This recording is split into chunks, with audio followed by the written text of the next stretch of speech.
Good morning, everyone. September 29th, 2018. I'm Eric. So, the economy isn't doing nearly as well as our beloved president would like us to think. New vehicle sales collapse and pending home sales plunge as America's economic slowdown accelerates. This comes from Michael Schneider. I'm not going to do the whole article here, but I'm going to hit these little blue boxes.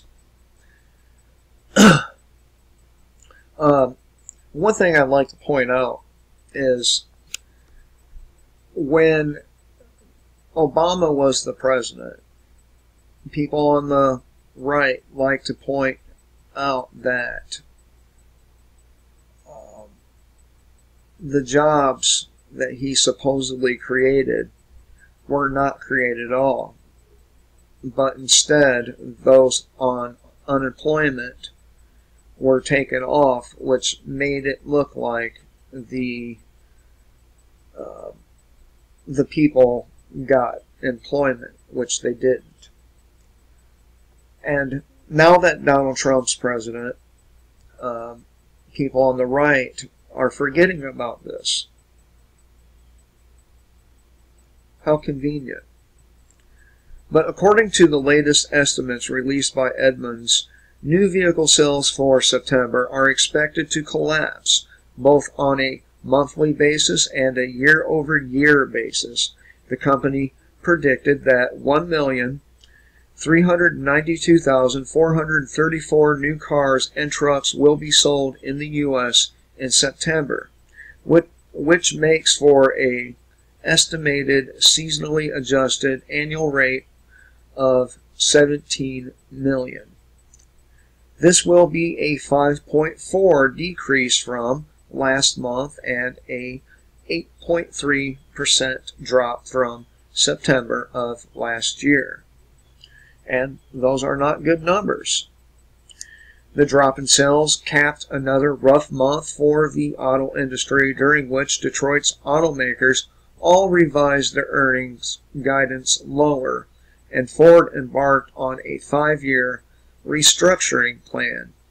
Earlier this week, we reported that Ford's CEO claimed that President Trump's auto tariffs had cost the company $1 billion in profits. And this may be the very beginning of the auto industry's troubles. You might recall that we had experienced something similar to this a few years back, and they incentivized bringing your old clunker in to get a new car. What the result of that was a shortage of parts for those people who couldn't afford to buy a new car.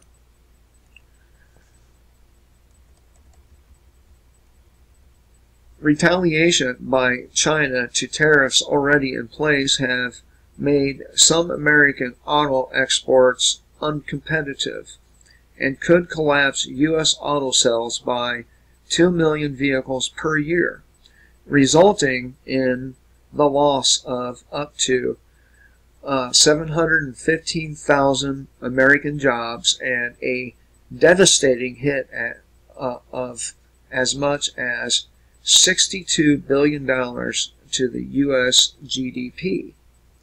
As per NBC News, the Center for Automotive Research warns that the auto industry could receive a devastating blow if Section 232 declares foreign-made cars and car parts a threat to national security.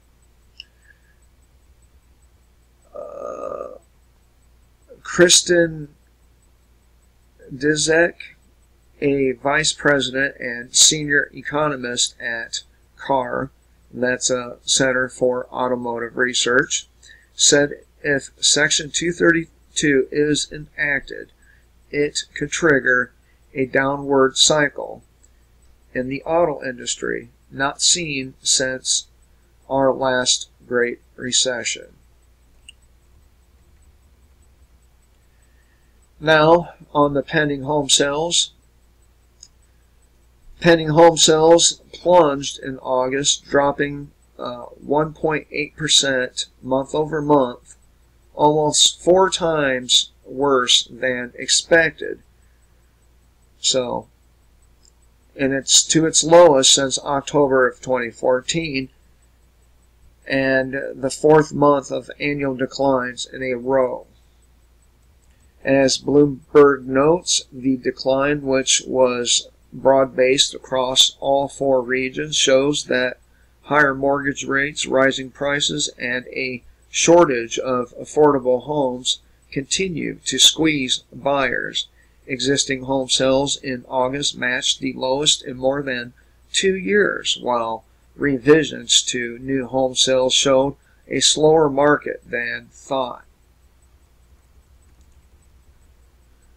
Central banks have emerged as some of the biggest buyers of gold this year, buying a total of 264 metric tons this year to reach the highest level in 6 years, according to analysts at Macquarie.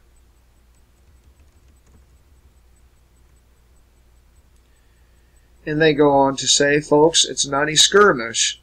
On the scale of trade warfare, we are now at DEFCON 2. At this very moment, the U.S. is taxing $250 billion worth of Chinese imports, or nearly half the total flow, and China is taxing $110 billion of its imports from the U.S., or 85% of the flow. And it's soon going full Monty. The Donald has repeatedly threatened to tariff the remaining $267 billion of Chinese imports if Beijing retaliates against his $200 billion, but self-evidently they already have. So, things are not looking good in any sector of discussion. What I mean by that is things are not looking good in Syria.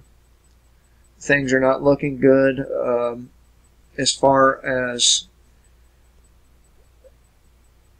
division and strife goes here in the United States.